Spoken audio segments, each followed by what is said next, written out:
कैसे कह दूं कि देश आज़ाद है।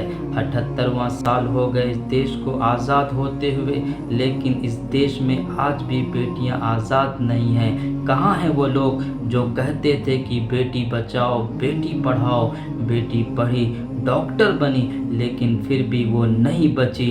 रक्षाबंधन क्यों मनाते हो दोस्तों, जब हमारे देश की बेटियां सुरक्षित नहीं हैं। कोलकाता की रहने वाली ये बेटी न छोटे कपड़े पहनती थी, न रात को बाहर घूम रही थी, न मॉडल थी, न हीरोइन थी, न डांसर थी, बल्कि ये तो एक प्यारी सी डॉक्टर थी। फिर भी इनका रेप करके, इनको बेदर्दी से मार करके मौत का घाट उतार दिया गया।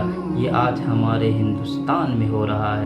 अपनी तमाम बहन बेटियों से सिर्फ इतनी सी गुजारिश करना चाहता हूँ कि भरोसा, उम्मीद, यकीन सिर्फ अपने माँ बाप पर करना, उसके अलावा किसी पर भी मत करना।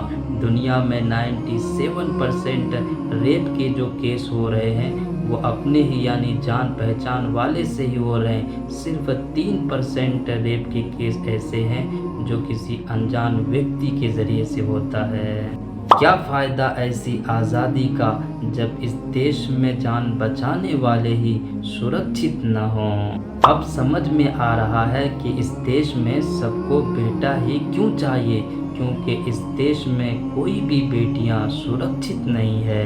कैसे कह दूं इस देश को आज़ाद है, जहां डर रही हों महिलाएं ड्यूटी पर जाने से।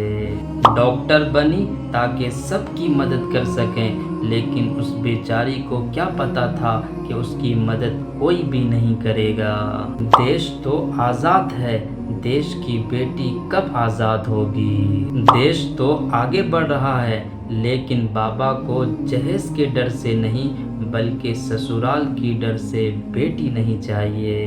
15 अगस्त की स्टोरी सबने लगाई, क्या कोलकाता में जो घटना घटी उसके बारे में कोई स्टोरी लगाया। क्या सच में हमारा देश आज़ाद है। जब कुत्तों ने उसके जिस्म को छुआ होगा, आप सोच भी नहीं सकते कि उस बहन को कितना दर्द हुआ होगा। एक कहावत है कि एक औरत 4-5 कुत्ते को देखकर डर गई, तभी एक कुत्ता बोला, बहन आप आराम से जाइए, हम कुत्ते हैं, इंसान नहीं। बेटी बचाओ, बेटी पढ़ाओ, बेटी पढ़ी पर बची कहाँ। अगर ऐसे ही हालात रहे तो लोग डर की वजह से अपनी बेटियों को पढ़ाना बंद कर देंगे। दुनिया में सिर्फ भारत में ही रक्षाबंधन मनाया जाता है और सबसे ज़्यादा रेप, नारी उत्पीड़न भी भारत में ही होता है।